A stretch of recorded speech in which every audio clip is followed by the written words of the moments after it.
반갑습니다. 베이스캠프 교회 김원규 목사입니다. 오늘 이 아침에 함께 묵상할 말씀은 신명기 1장 1절에서 18절까지의 말씀입니다. 신명기라고 하는 것은 새롭게 명령하신 하나님의 말씀이라고 하는 표현입니다.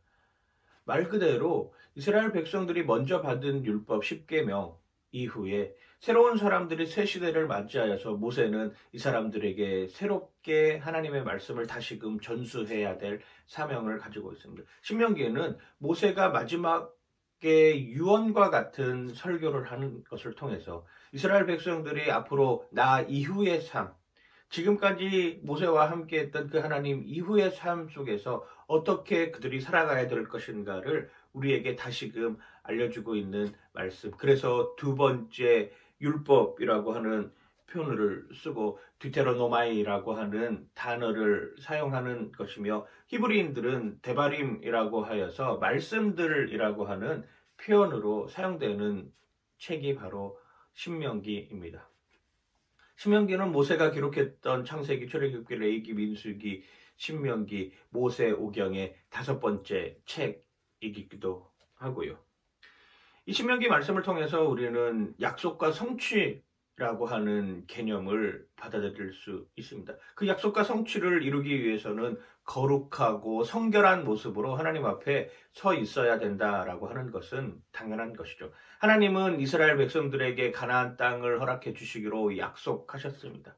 그리고 그 약속을 가슴에 품고 있습니다. 그리고 이것이 이제 성취되기를 간절히 바라고 기도하고 있는 모습을 우리에게 알려주는 책이 바로 신명기입니다.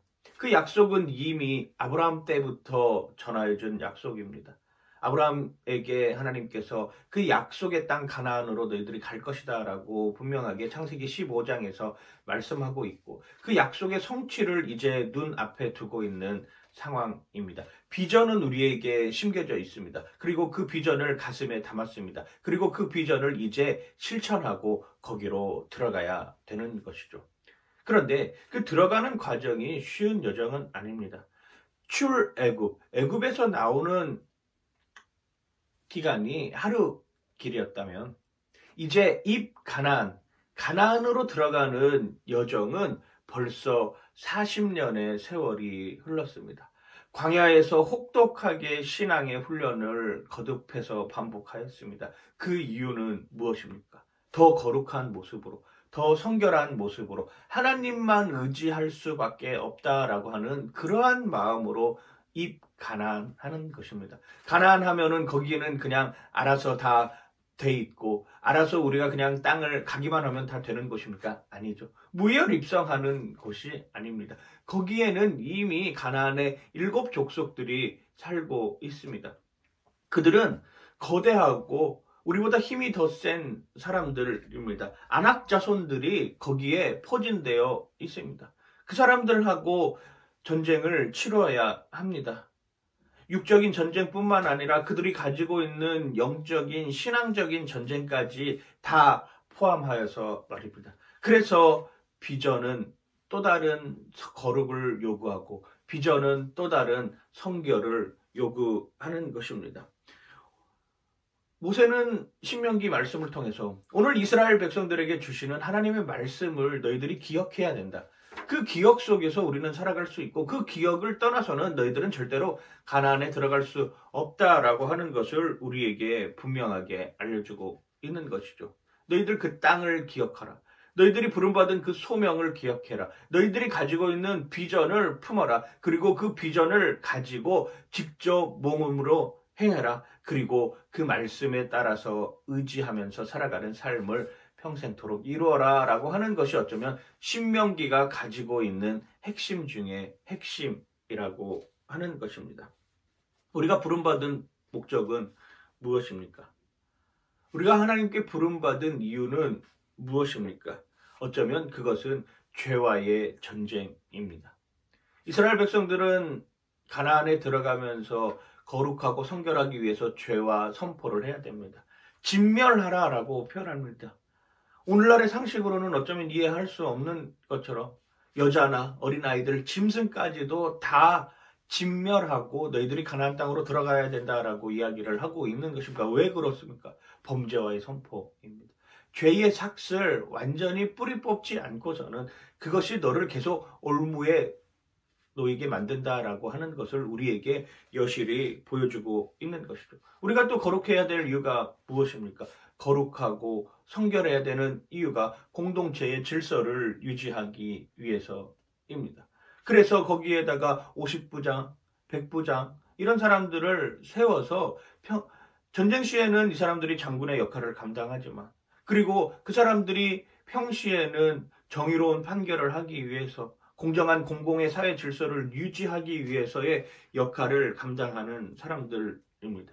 지도자를 뽑는 기준이 오늘 본문 1장에 나와 있습니다. 그 사람들을 뽑는 기준이 무엇입니까? 지혜와 지식이 충만한 사람들입니다. 그리고 사람들에게 인정받는 사람들이죠. 사도행전에 나와 있는 7집사들을 7명의 소중한 일꾼들을 뽑는 기준의 과정도 바로 그 과정이었습니다. 지혜가 중요한 것이죠. 지식보다도 어쩌면 지혜가 더 중요한 것입니다. 그리고 사람들에게 인정받는 사람들이 리더가 되는 역할을 우리에게 보여주고 있는 것입니다. 그리고 그 리더들은 무슨 일을 하는 것입니까?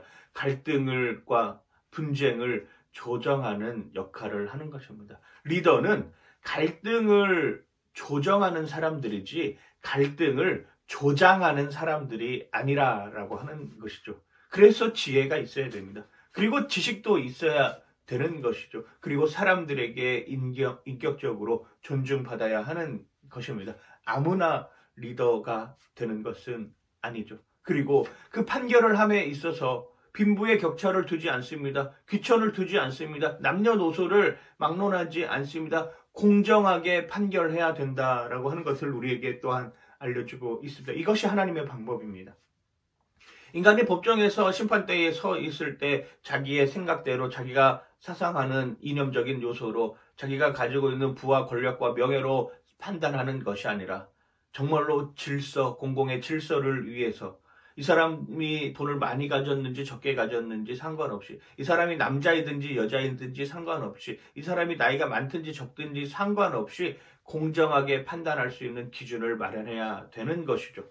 그게 바로 하나님의 방법입니다. 신명기는 이러한 이야기들을 우리에게 전하여 주고 있습니다. 신명기 특별히 1장 1절에서 18절까지의 오늘 말씀을 여러분들 한번 곱씹어 읽어보시면서 하나님이 오늘 나에게 주시는 것은 무엇인가? 오늘 나에게 말씀하시는 것은 무엇인가? 오늘 내 삶을 통해서 하나님이 알려주시고자 하는 것들은 무엇인가? 그리고 우리는 그 하나님의 말씀에 순종하여서 거룩한 성결한 모습으로 비전을 품고 가나안 땅으로 들어가는 삶의 여정으로 달려가야 될 것이며 그것이 어쩌면 리더가 될 수 있는 또 다른 하나님의 방법, 지혜와 지식을 가지고 하나님 품으로 갈 수 있는 사람들에게 인정받는 삶의 여정을 가지고 공평하게 세상을 판단할 수 있는 역할을 우리에게 주시는 것이죠.